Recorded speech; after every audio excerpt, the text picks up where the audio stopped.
ಮಂಚನಹಳ್ಳಿ ಗ್ರಾಮದ ಶ್ರೀ ರೇಣುಕಾ ಯಲ್ಲಮ್ಮ ದೇವಾಲಯದ ಆವರಣದಲ್ಲಿ ಪ್ರತಿಷ್ಠಾಪಿತವಾಗಿರುವ ಜಗನ್ಮಾತೆ ಶ್ರೀ ಮಹಿಷಿ ಮರ್ಧಿನಿ ದೇವಿಯ 4ನೇ ವರ್ಷದ ವಾರ್ಷಿಕೋತ್ಸವ ಸಮಾರಂಭವು ಜೂನ್ 28ರಂದು ಭಕ್ತಿಭಾವದಿಂದ ನಡೆಯಲಿದೆ. ಈ ಪ್ರಯುಕ್ತ ವಿವಿಧ ಹೋಮಗಳು, ವಿಶೇಷ ಪೂಜೆಗಳು ಹಾಗೂ ಧಾರ್ಮಿಕ ಕಾರ್ಯಕ್ರಮಗಳನ್ನು ಹಮ್ಮಿಕೊಳ್ಳಲಾಗಿದೆ.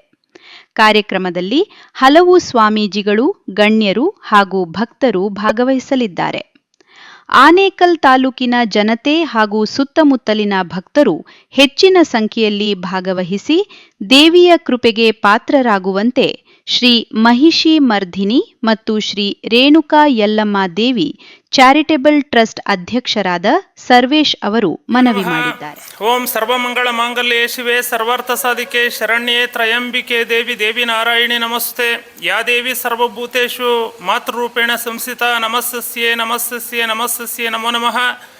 ಯಾ ದೇವಿ ಸರ್ವಭೂತೇಷು ದಯಾರೂಪೇಣ ಸಂಸ್ಥಿತಾ ನಮಸ್ಸಸ್ಯೆ ನಮಸ್ಸಸ್ಯೆ ನಮಸ್ಸಸ್ಯೆ ನಮೋ ನಮಃ. ಯಾ ದೇವಿ ಸರ್ವಭೂತೇಷು ಶಕ್ತಿರೂಪೇಣ ಸಂಸ್ಥಿತಾ ನಮಸ್ಸಸ್ಯೆ ನಮಸ್ಸಸ್ಯೆ ನಮಸ್ಸಸ್ಯೆ ನಮೋ ನಮಃ. ಆತ್ಮೀಯ ಭಕ್ತ ಮಹಾಶಯರೇ, ಆನೇಕಲ್ ತಾಲೂಕು ಅತ್ತಿಬೆಲೆ ಹೋಬಳಿ ಮಂಚನಹಳ್ಳಿ ಗ್ರಾಮದಲ್ಲಿ ನೆಲೆಸಿರುವಂಥ ರೇಣುಕಾ ಯಲ್ಲಮ್ಮ ದೇವಿಯ ಸುಕ್ಷೇತ್ರದಲ್ಲಿ ಮೂಲ ದೇವತೆಯಾದಂಥ ಜಗನ್ಮಾತೆ ಮಹಿಷಿ ಮರ್ದಿನಿ ಅಮ್ಮನವರ 4ನೇ ವಾರ್ಷಿಕೋತ್ಸವ ಮಹೋತ್ಸವವನ್ನು ಕ್ಷೇತ್ರದ ಧರ್ಮದರ್ಶಿಗಳಾದಂಥ ಸರ್ವೇಶಾಚಾರ್ಯ ಮತ್ತು ಕುಟುಂಬದವರ ಸಹಯೋಗದೊಂದಿಗೆ ದಿನಾಂಕ 28/6/2026 ಶುಭ ದಿನ ಭಾನುವಾರದಂದು ನೆರವೇರಿಸಲು ದೈವ ಪ್ರೇರಣೆಯಾಗಿದ್ದು, ಈ ವಿಶೇಷವಾದಂಥ ದೇವಿ ಕಾರ್ಯಕ್ರಮದಲ್ಲಿ ಆಸ್ತಿಕ ಭಕ್ತ ಮಹಾಶಯರು ಈ ಕಾರ್ಯಕ್ರಮದಲ್ಲಿ ಪಾಲ್ಗೊಂಡು ಆ ದಯಾಮಯಳಾದಂಥ ಆದಿಶಕ್ತಿ ರೇಣುಕಾ ಯಲ್ಲಮ್ಮ ದೇವಿ ಮತ್ತು ಜಗನ್ಮಾತೆ ಮಹಿಷಿ ಮರ್ದಿನಿಯವರ ಅಮ್ಮನವರ ಒಂದು ಪೂರ್ಣ ಕೃಪಾ ಕಟಾಕ್ಷಕ್ಕೆ ತಾವೆಲ್ಲರೂ ಸಹ ಭಾಗಿಗಳಾಗಬೇಕು. ಆತ್ಮೀಯ ಬಂಧುಗಳೇ, ಜಗತ್ಸರ್ವಂ ದೈವಾಧೀನಂ ದೈವಂ ಮಂತ್ರಾಧೀನಂ ಮಂತ್ರಂ ಮನುಷ್ಯಾಧೀನಂ ಮನುಷ್ಯಂ ಪ್ರಕೃತಿ ಅಧೀನಂ ಪ್ರಕೃತಿ ಪರಬ್ರಹ್ಮಾಧೀನಂ. ಈ ಜಗತ್ತು ಒಂದಕ್ಕೊಂದು ಏನಾಗಿರುತ್ತೆ ಅಂದರೆ ಲಿಂಕು, ಒಂದ್ರ ಮೇಲೆ ಒಂದು ಡಿಪೆಂಡ್ ಆಗಿರ್ತೈತೆ. ನಾವು ಈಗಿನ ಒಂದು ವಾಸ್ತವ ಕಾಲಘಟ್ಟದಲ್ಲಿ ಪೂರ್ಣವಾದಂಥ ಒಂದು ಶಾಂತಿ, ಸಮಾಧಾನ, ಸಂತೃಪ್ತಿ ರಹಿತವಾದಂಥ ಜೀವನವನ್ನು ನಾವು ನಿರ್ವಹಿಸ್ತಾ ಇದ್ದೀವಿ. ಅಶಾಂತಿ, ಆತಂಕ, ಭಯ, ಸಮಸ್ಯೆ ಸಹಿತವಾದಂಥ ಸ್ಥಿತಿ. ಯಾಕಂದರೆ ನಾವು ಆ ರೀತಿ ನಾವು ಪ್ರವರ್ತಿಸ್ತಾ ಇದ್ದೀವಿ. ಆ ಪ್ರವರ್ತನೆಗೆ ಕಾರಣ ಏನಂದರೆ ನಮ್ಮಲ್ಲಿ ವಿಶೇಷವಾದಂಥ ತಾಳ್ಮೆ, ಸಹನೆ, ಸಂತೃಪ್ತಿ ರಹಿತವಾದಂಥ ಒಂದು ಸ್ಥಿತಿನ ನಾವು ನಿರ್ಮಾಣ ಮಾಡ್ಕೊಂಡಿದ್ದೀವಿ. ಆ ಒಂದು ತಾಳ್ಮೆ, ಸಹನೆ, ಶಾಂತಿ ಸಹಿತವಾದಂಥ ಒಂದು ಸ್ಥಿತಿನ ನಾವು ನಿರ್ಮಾಣ ಮಾಡ್ಕೊಳ್ಬೇಕಂದ್ರೆ ನಾವೇನು ಮಾಡಬೇಕಂದ್ರೆ ದೈವಕ್ಕೆ ಮೊರೆ ಹೋದರೆ ಮಾತ್ರನೇ ಇನ್ನು ಸಾಧ್ಯ. ಇಲ್ಲ ಅಂದರೆ ಯಾರಿಗೆ ದೈವಾನುಗ್ರಹ ಇರೋದಿಲ್ಲೋ ಆ ಮನೆಯಲ್ಲಿ ಪೂರ್ಣವಾದಂಥ ಶಾಂತಿ ಇರೋದಿಲ್ಲ, ಸಮಾಧಾನ ಇರೋದಿಲ್ಲ, ಸಂತೃಪ್ತಿ ಇರೋದಿಲ್ಲ. ಆನಂದದಾಯಕವಾದಂಥ ವಾತಾವರಣನ ಕಳ್ಕೊಳ್ಬೇಕಾಗ್ತೈತೆ.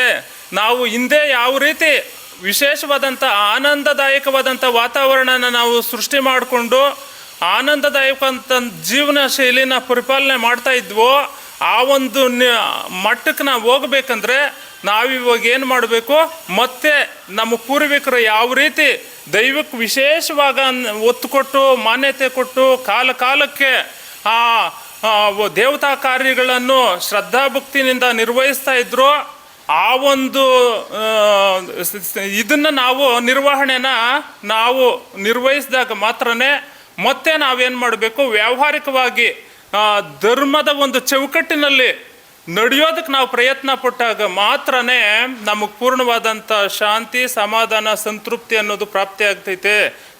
ಯಾವಾಗ ಧರ್ಮದ ಒಂದು ನೆಲೆಗಟ್ಟನ್ನು ನಾವು ಕಳ್ಕೊಳ್ತಾ ಇದ್ದೀವೋ, ನಾವು ವ್ಯಾವಹಾರಿಕವಾಗಿ ನ್ಯಾಯ, ನೀತಿ, ಸತ್ಯ, ಧರ್ಮವನ್ನು ಬಿಟ್ಟು ನಡೀತಾ ಇರ್ತೀವೋ, ಆವಾಗ ನಮಗೇನಾಗ್ತೈತೆ? ಭಯ, ಆತಂಕ, ಆವೇಶ, ಅಶಾಂತಿಪೂರ್ವಕವಾದಂಥ ವಾತಾವರಣ ಸೃಷ್ಟಿ ಆಗ್ತೈತೆ. ನಾವು ಪೂರ್ಣವಾದಂಥ ಒಂದು ಶಾಂತಿದಾಯಕವಾದಂಥ, ಸಂತೃಪ್ತಿದಾಯಕವಾದಂಥ ಜೀವನವನ್ನು ನಾವು ಕಳ್ಕೊಳ್ತೀವಿ. ನಾವು ಆ ರೀತಿ ಶಾಂತಿದಾಯಕವಾದಂಥ, ಸಂತೃಪ್ತಿದಾಯಕವಾದಂಥ ಜೀವನನ ನಾವು ರೂಪಿಸ್ಕೊಂಡು ನಾವು ಬದುಕಿ ಇನ್ನೊಬ್ಬರ ಬದುಕಿಗೆ ಸಹಕರಿಸೋದೇ ನಮ್ಮ ಧ್ಯೇಯ, ಉದ್ದೇಶ ಅನ್ನೋದನ್ನು ಅರ್ಥಕೊಂಡು ನಾವೆಲ್ಲರೂ ಸಹ ನಡಿಬೇಕಾಗ್ತೈತೆ. ಅದಕ್ಕೋಸ್ಕರ ಎಲ್ಲರೂ ಸಹ ಈ ಕ್ಷೇತ್ರದಲ್ಲಿ ನಡೆಯುವಂಥ ಒಂದು ದೈವಿ ಕಾರ್ಯಗಳಲ್ಲಿ ಪಾಲ್ಗೊಂಡು ತಮ್ಮ ಪರಿವಾರ, ಸ್ನೇಹಿತ, ಬಂಧು ಬಳಗವನ್ನು ಎಲ್ಲರೂ ಸಹ ಪಾಲ್ಗೊಳ್ಳೋದಕ್ಕೆ ಪ್ರೇರೇಪಿಸಿ ಈ ಕಾರ್ಯಕ್ರಮವನ್ನು ಯಶಸ್ವಿಗೊಳಿಸಿ ಆ ದಯಾಮಯಳಾದಂಥ ಆ ದೇವಿಯ ಒಂದು ಕೃಪೆಗೆ ಪಾತ್ರರಾಗಬೇಕು. ಶಿವಂ ಭೂಯಾತ್. ಓಂ ಗುರು ಬ್ರಹ್ಮ ಗುರು ವಿಷ್ಣು ಗುರುದೇವೋ ಮಹೇಶ್ವರ ಗುರು ಸಾಕ್ಷಾತ್ ಪರಬ್ರಹ್ಮ ತಸ್ಮೈ ಶ್ರೀ ಗುರುವೇ ನಮಃ. ಓಂ ಶಾಂತಿ ಶಾಂತಿ ಶಾಂತಿ. ಮನೆ ದೇವರಾದಂಥ ಶ್ರೀ ವೆಂಕಟೇಶ್ವರ ಪಾದಗಳಿಗೆ ಅರ್ಪಿಸುತ್ತಾ ಮತ್ತು ಕುಲದೇವತೆಯಾದಂಥ ಕಾಳಿಕಾದೇವಿಯ ಪಾದಗಳಿಗೆ ಅರ್ಪಿಸುತ್ತಾ ಮತ್ತು ಈ ಕ್ಷೇತ್ರದ ದೇವಿಯಾದಂಥ ರೇಣುಕಾದೇವಿ ಮತ್ತು ಮಹಿಷಮರ್ದಿನಿಯ ತಾಯಿಗೆ ಪಾದಗಳಿಗೆ ಅರ್ಪಿಸುತ್ತಾ ಆನೇಕಲ್ ತಾಲೂಕು ಅತ್ತಿಬೆಲೆ ಹೋಬಳಿ ಮಂಚನಹಳ್ಳಿ ಸಮೀಪದಲ್ಲಂಥ ರೇಣುಕಾದೇವಿಯ ಮತ್ತು ಮಹಿಷಮರ್ದಿನಿಯ ಸಾನ್ನಿಧ್ಯ. ಈಗಾಗಲೇ ರೇಣುಕಾದೇವಿಯ ವಾರ್ಷಿಕೋತ್ಸವವನ್ನು ಫೆಬ್ರವರಿನಲ್ಲಿ ಮುಗಿತು. ಈಗಾಗಲೇ ಇನ್ನು 4ನೇ ವರ್ಷದ ಮಹಿಷಮರ್ದಿನಿಯ ಸಾನ್ನಿಧ್ಯದ 4ನೆಯ ವಾರ್ಷಿಕೋತ್ಸವ ಇದೇ ತಿಂಗಳು 28/6 ಭಾನುವಾರ 27ನೇ ತಾರೀಕು ವಾಸ್ತುಹೋಮಗಳೆಲ್ಲ ನಡೆದು ಭಾನುವಾರ ಬೆಳಗ್ಗೆ ಆ ಜಗನ್ಮಾತೆ ಚಂಡಿಕಾ ಹೋಮ ಇದ್ದು ಆ ತಾಯಿಗೆ ವಿಜೃಂಭಣೆಯಿಂದ ನಮ್ಮ ಉಮೇಶಾಚಾರ್ಯ ಅವರ ಆಶೀರ್ವಾದದಿಂದ ಮಹಿಷಮರ್ದಿನಿಯ 4ನೇ ವರ್ಷ ಸಮಾರಂಭ ಜಗನ್ಮಾತೆ ಪ್ರತಿಷ್ಠಾ ವರ್ಧಂತಿ ಮಹೋತ್ಸವ ನಡೀತದೆ. ದಯವಿಟ್ಟು ಈ ಕಾರ್ಯಕ್ರಮಕ್ಕೆ ಬರಲೇಬೇಕು. ಎಲ್ಲರೂ ಕೂಡ ಬಂದು ಈ ತಾಯಿಯ ಒಂದು ಆಶೀರ್ವಾದ ಎಲ್ಲ ಭಕ್ತರು ಪಡ್ಕೊಬೇಕಾಗಿ ನಾವು ಭಕ್ತರಲ್ಲಿ ಮನವಿ. ಕಾರಣ ಏನಂತಂದರೆ ಈಗಾಗಲೇ ನಮ್ಮ ಗುರುಗಳು ಎಲ್ಲ ವಿಚಾರವನ್ನು ಮುಟ್ಟಿಸಿದ್ದಾರೆ. ನಾವು ಕೂಡ ಸತತವಾಗಿ ಈ ಸೂರ್ಯೋದಯ ಚಾನಲ್ ಅವರು ಭಾಳಷ್ಟು ಶ್ರಮಪಟ್ಟು ಈ ಸಾನ್ನಿಧ್ಯವನ್ನು, ಸತ್ಯವನ್ನು ಎಲ್ಲರಿಗೂ ತಿಳಿಸ್ಬೇಕು. ಆ ತಿಳಿಸಿ ಎಲ್ಲರಿಗೂ ನಮ್ಮನಿಂದ ಅಳಿಲು ಸೇವೆ ಮಾಡಬೇಕು ಅನ್ನೋ ಒಂದು ಗುರಿ ಇಟ್ಕೊಂಡು ಅವರು ಕೂಡ ಪ್ರಚಾರವನ್ನು ನಡೆಸ್ತಾ ಇದ್ದಾರೆ. ಅವ್ರಿಗೂ ಕೂಡ ತಾಯಿ ಒಳ್ಳೇದು ಮಾಡಲಿ. ಮತ್ತು ನಮ್ಮ ಗುರುಗಳು ಹೇಳ್ದಂಗೆ ನಾವು ಒತ್ಕೊಂಡು ಹೋಗೋದಿಲ್ಲ. ಇರುವಂಥ ಒಂದು ದೇವರು ಕೊಟ್ಟಿರುವಂಥ ಈ ಶರೀರ ಆ ಪರಮಾತ್ಮನ ಕೊಟ್ಟಿರುವಂಥ ಪ್ರಸಾದ ಇದು. ಯಾವ ರೀತಿ ಒಂದು ಹಕ್ಕಿನಲ್ಲಿ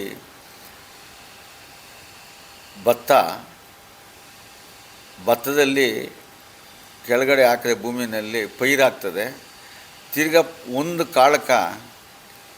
ಕಾಳಿಗೆ 10 ಅದರಲ್ಲಿ ಜನ್ಮ ತಾಳ್ದಂಗೆ ದೇವರು ಕೆಲಸ. ನಾವು ಒಂದು ಸಣ್ಣ ಕೆಲಸ ಮಾಡಿದಾಗ ಯಾವ ರೀತಿ ಬೀಜ ಕೆಳಗಡೆ ಭೂಮಿನಿಂದ ಬಿದ್ದಿದ ತಕ್ಷಣ ಯಾವ ರೀತಿ ಒಂದು 1000 ಕಾಳು ಕೊಡ್ತದೋ, ಅದೇ ಥರ ಜಗನ್ಮಾತೆಗೆ ಸ್ವಲ್ಪ ನಾವು ಒಂದು ಹೆಜ್ಜೆ ಜಗನ್ಮಾತೆಗೆ ಸೇವೆ ಮಾಡಿದ್ರೆ ಆ ತಾಯಿ ನಮ್ಮ ಹಿಂದೆ 100 ಹೆಜ್ಜೆ ಆಗ್ತಾಳೆ ಅಂತ ನಾನು ಜೀವನದ ಅನುಭವದಲ್ಲಿ ಅರ್ಥಕೊಂಡಿದ್ದೀವಿ. ಯಾರೂ ಹೇಳಿದ್ದಲ್ಲ.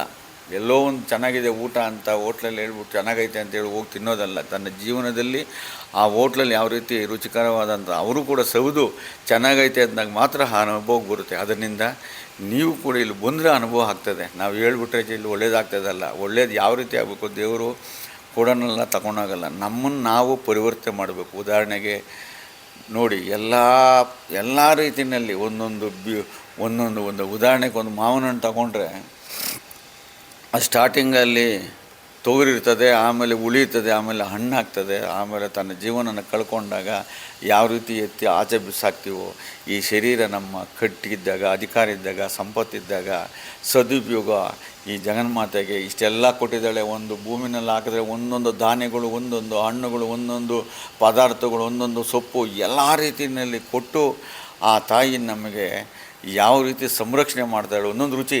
ಅದಕ್ಕೋಸ್ಕರ ಈ ಭಗವಂತನ ಋಣ, ದೈವ ಋಣವನ್ನು ತೀರಿಸ್ಕೊಬೇಕಾಗ್ತದೆ. ನಾವೆಲ್ಲರೂ ಬಂದು ಯಥಾಶಕ್ತಿಯಿಂದ, ಯಾಕಂದರೆ ದನದ ಮುಖಾಂತರವನ್ನು ನಾವು ತೀರಿಸ್ಕೊಬೋದು, ಅಥವಾ ಈ ನಮ್ಮ ದೇಹದ ಶಕ್ತಿಯಿಂದನೂ ತೀರಿಸ್ಕೊಬೋದು, ಅಥವಾ ನಮ್ಮ ಕೈಯಲ್ಲಿ ದೇಹನೂ ಶಕ್ತಿ ಇರಲ್ಲ, ಧನನೂ ಇರಲ್ಲ ಅಂದರೆ ಕೂತ್ಕೊಂಡು ಮನಸ್ಸಲ್ಲಿ ಪ್ರಾರ್ಥನೆ ಮಾಡಿದ್ರೆ ಅದು ಸಲ್ತದಂತೆ. ಅದರಿಂದ ತನು ಮನ ಧನ ಕೊಟ್ಟು ಆ ತಾಯಿಗೆ ಅರ್ಪಣೆ ಮಾಡಿದ್ರೆ ನಮ್ಮ ಪ್ರಾರಬ್ಧ ಕರ್ಮ ಅಳಿತದೆ ಅಂಥೇಳಿ ಇಂಥ ಋಷಿಮುನಿಗಳು ಹೇಳ್ತದೆ. ಅದರಿಂದ ಕಳ್ಕೊಳ್ಳೋಣ. ದಯವಿಟ್ಟು ಎಲ್ಲರೂ ಕೂಡ ದಯವಿಟ್ಟು ಬಂದು ಸಹಕರಿಸಿ ಎಲ್ಲರಿಗೂ ಒಳ್ಳೆಯದಾಗಲಿ ಅಂತೇಳಿ ಈ ಸಂದರ್ಭದಲ್ಲಿ ಕೇಳ್ತೀವಿ. ಜೈ ಹಿಂದ್, ಜೈ ಕರ್ನಾಟಕ.